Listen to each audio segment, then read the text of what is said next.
Hey guys, welcome back to the channel. Super excited for today's video. Today we're going to be working on the Yamaha Zuma. This is a 2009, and if you watched my last video, you might know that we actually ended up blowing this thing to pieces. We obliterated the cylinder in the top end, and the reason why was because I put a big bore kit. It upgraded it from a 50cc to a 70cc. I made a mistake I'm not too proud of. I've worked a lot with two strokes, but this one kind of slipped my mind. I ended up not pulling the oil pump and pre-mixing the gas. I just left the oil pump in there and ran the same ratio as it would have been with the 50cc kit. That was a mistake on my end. But one thing I did get right was I jetted the carburetor specifically for this pipe and the new cylinder and piston. I upped the main jet quite a bit, but over the past few weeks I've really been trying to dial this thing in and get it to where it's running at its optimal performance level. And so a lot of that has to do with the CVT. I'm gonna kind of break this down for you guys in an easy way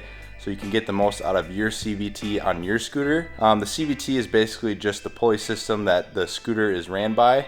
It's got some rollers and a belt and some pulleys and stuff like that. So I also know a couple tricks to make sure you're getting the most out of this CVT as well. So stick around, hope you guys enjoy, and let's get to it.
So one thing I really wanted to do to clean this bike up is get rid of the blinkers. As you can see right there, they're pretty big and bulky and they look pretty ugly. So what I wanted to do is get little pod style blinkers. These are pretty cheap on Amazon. They're just pretty much LED lights and you hook them up as blinkers. But basically all you have to do is snip the wires to the blinker and then use bullet connectors, which you can just find those cheap on Amazon. And then have these two wires going into each lead, and then this is your relay here. This is what that looks like. And then basically it goes to these bullet connectors and then down to the light. Make sure you have the red and the black touching and the black and the white. It won't work if you have those flipped around. So let's give it a quick test here and I'll show you guys what it looks like. Make sure a key is on and then our blinker's already going. And that looks a lot better than that bulky thing. So we're gonna do the other side and then I'll get back with you guys shortly.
So I want to do the same thing I did in the front by removing the blinkers, and I wanted to incorporate all into one assembly, and so that's what I did. I basically unbolted those from the rear fender. There's a plate right there that it just unbolts from, and so what I did is I plucked 2 holes in on each side of this assembly here. And then I ran my wires, and then basically there's one wiring harness that runs up here and then splits off into the brake light, the tail light, and then these are one set. The black and the green is one blinker set, and the black and the brown is one blinker set. So I just ran my relay like I did in the front and then hooked it up to the assembly. I drilled 2 holes on each side, and yeah, it looks pretty clean. Now I also decided to delete this license plate mount here. It's a little bit too bulky for my liking. Basically it just plugs in and then you have your light. I know you're supposed to run a light, but screw it, I'm not running one. And I also deleted this mud flap here. This just basically it's a long tail and it looks super ugly, so I decided to the hell with that thing. Yeah, this is what it looks like. Let me bolt it up so I can show you guys my new blinkers. So I'm gonna tuck all these wires up and make sure that I'm shrink wrapping everything, every connection, just so I know no water is gonna interfere with any of this stuff here. So we'll do that later, but let me just show you guys what this looks like. So we're gonna turn the key on, and here's the left blinker, and then here's the right blinker. I like it, it looks a lot better. The traffic behind you is easily gonna see it, so it actually ended up working out pretty well. I enjoy it. So yeah, and then you get your brake light, everything works well. Running light is on. I think we're good, so yeah.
So now if you guys throw a big bore kit or a pipe, there's going to be some things that you guys want to look in here on the CVT. So here is your driven pulley with your 2 faces, and then your rollers are behind there. I'll kind of break that down. And then we have your clutch springs, your bell, and then your contra spring is in here as well. I'll kind of show you guys how you can judge what you need for your setup later. Yeah, I'm going to take apart this drive pulley right here, and we're going to kind of see what goes on the inside here. So this is just a 17 mil. You have your nut, your washer, and this washer is bent a certain way, so that's an order. So Kind of has some flex so you don't strip your crank threads out right here. And then you have one face that comes off. You have a little washer right here. And then your belt can slide off as well. And when you go to take this off, reach your 2 fingers around. And you're gonna feel a plate back there and kind of pull it off all at once. Like that. And then you have a little washer here. You can just leave that on. So we're gonna go ahead and run through exactly what this portion of this assembly does. Basically you have your boss, this is called a boss right here. And then you have your drive surface. And then when you flip it over, you have a plate with some plastic sleeves on there. You set that aside. And then on the inside, you have your rollers. And what you're gonna wanna do is start off with whatever you have in there.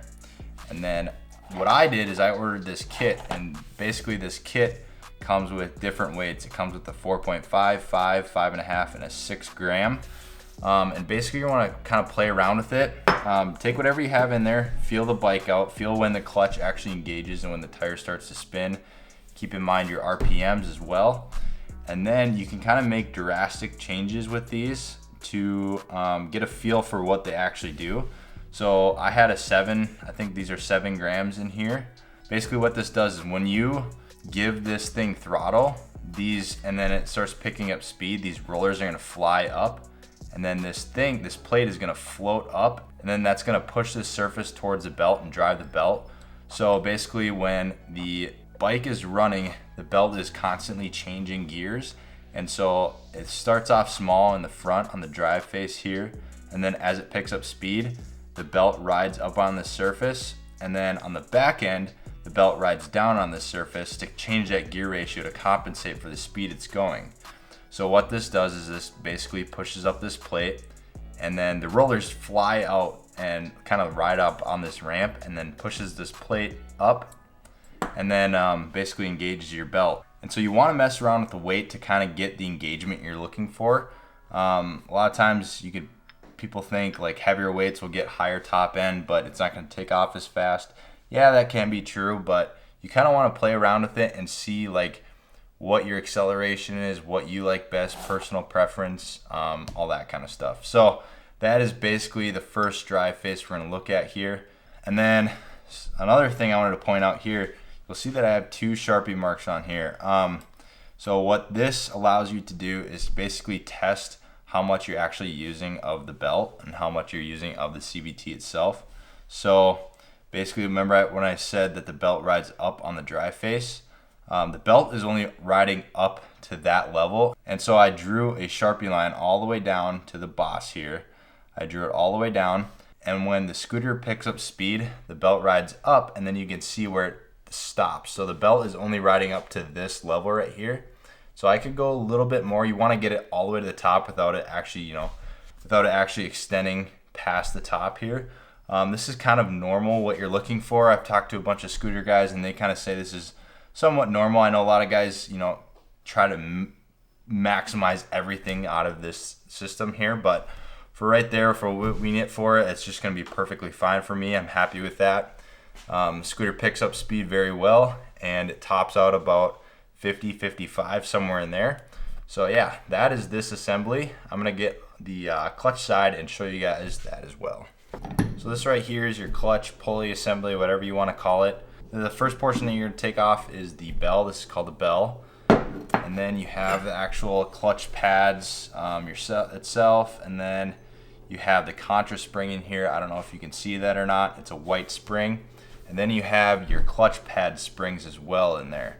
So as far as tuning this goes, it's pretty straightforward. When I went ahead and bought the Malossi Variator kit, that came with this drive face here, and then this plate and the boss as well. But basically, as far as tuning this goes, it's pretty straightforward. You're gonna want to head and go pop that contra spring in there, the one that the Malossi Variator kit comes with. In my last video, I showed you how to actually change this. I'm gonna leave a link up on top of the screen here, a little diagram showing you guys how to do it. But basically, all you're gonna want to do is step on this, loosen this, maybe put this in a vise and loosen the nut. Step on it, loosen it the rest of the way, and this whole thing is going to lift up, and that spring is about this long. And so you want to change that spring out to a stiffer spring. And then as far as the clutch springs in here, I went ahead and bought a Polini clutch spring kit. This is pretty cheap off Scooter Tuning. Basically comes with different spring rates for your clutch. You can kind of mess around with that, kind of throw like the mid-range in there and then throw the high-end ones and see, kind of feel the difference. I actually have the stiffest ones you could possibly get in there. That actually ended up working out pretty well for me. They're the blue Polini springs. So another thing I wanted to mention before you guys slap this back on your bike, it's always wise to take some sandpaper, and if you can see that gloss on the actual pad right there, you can kind of scuff that up and kind of get it back to a gritty, kind of not so, you know, glossed over finish.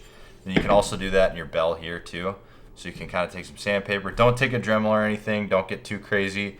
Just kind of scuff it up pretty good. That's gonna make this a lot easier to grab as the clutch flies out. And so this is how the rear end kind of changes gears. The contra spring is in control of the stiffness at which the belt kind of changes ratios here.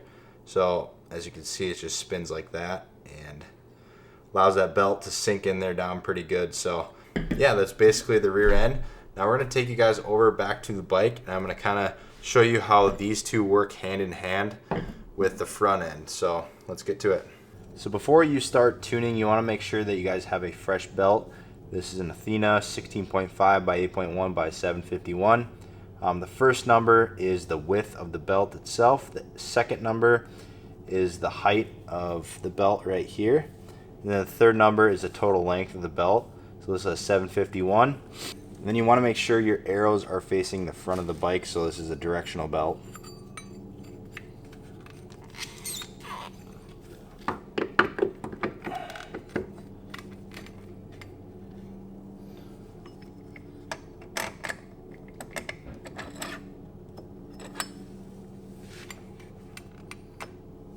So another important thing I wanted to mention was actually shimming the front end. You can buy shim kits online for your bike, but I actually ended up making just a homemade one because I'm a hillbilly. But basically this shim here is going to sit on the front of the boss like that, and that is, you just need a little bit in order for this plate to slide on and for this belt to sit all the way down to the boss. Before, the belt wasn't sitting all the way down on the boss. It wasn't sitting in there. So what that means is this belt is actually starting higher on the drive face. So you're not getting as much of a takeoff as you'd like. You're not getting a strong pull right off the bat. You can buy shim kits online. That's what probably I would suggest doing, and then kind of move from there. So you want to make sure your belt is pinched down there in the back, and then it has some room, some slop up here in the front. And then you can put your washer on, and then you can put your other drive face on as well. You just want to make sure this belt is loosely in here and it's not pinched by this drive face here. And then you have your little star washer.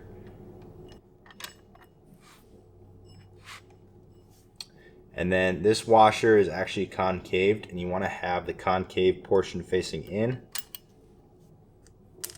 And that is, again, just to ensure that you don't strip out the threads on the crank. And then just with the 17, you can run it down. And then once everything in here is wiped down, clean, sanded, whole 9 yards, you can just put your bell housing back on, and then your nut, and then you can run that down as well.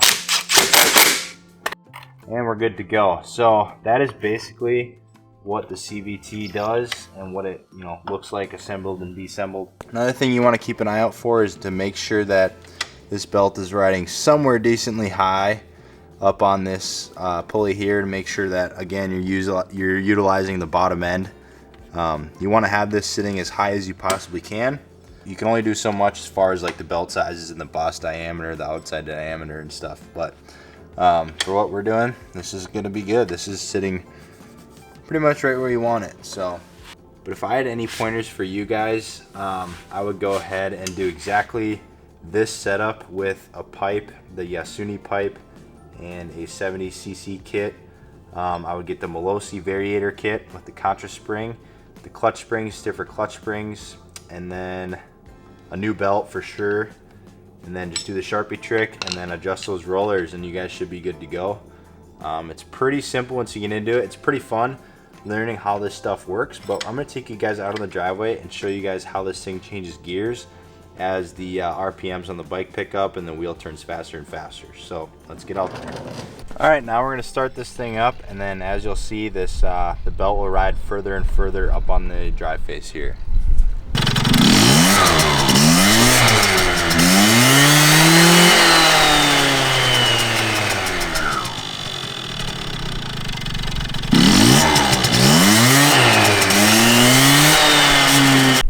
Now another thing I should mention is installing a cylinder head temp gauge on your bike, just so you guys know where your temp's at. You don't want to risk seizing this thing and doing what I did, having to go to buy another piston and whatnot. So basically it's just a wire that runs from the temp down and replaces the washer on the bottom of your spark plug.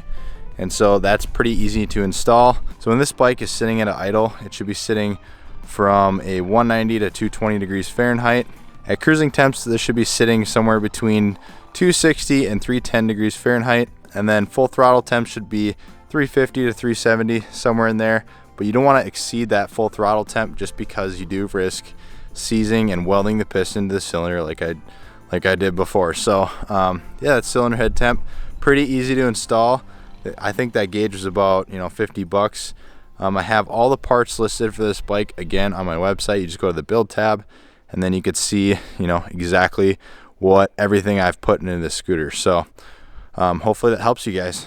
Well, I think it's time we call it quits here. I'm gonna take some packages over to the post office, of course on the moped, but I hope you guys enjoyed the video. We talked about CVT tuning and how important it was to maximize your CVT to get the full range of what the scooter is actually capable of, and we talked about how important it was for cylinder head temperature. It's very important to keep in mind. It's worth the 50 bucks just to get that little temp gauge. You can probably find them cheaper on Amazon, but it saved me multiple times. So hope you guys enjoyed. We got plenty more content to come. If you guys are on my Instagram, I just posted a new toy I got. It's pretty sweet. I love this thing, but plenty of content on that as well. But hope you guys enjoyed, like I said, and we'll see you guys in the next one. Peace out.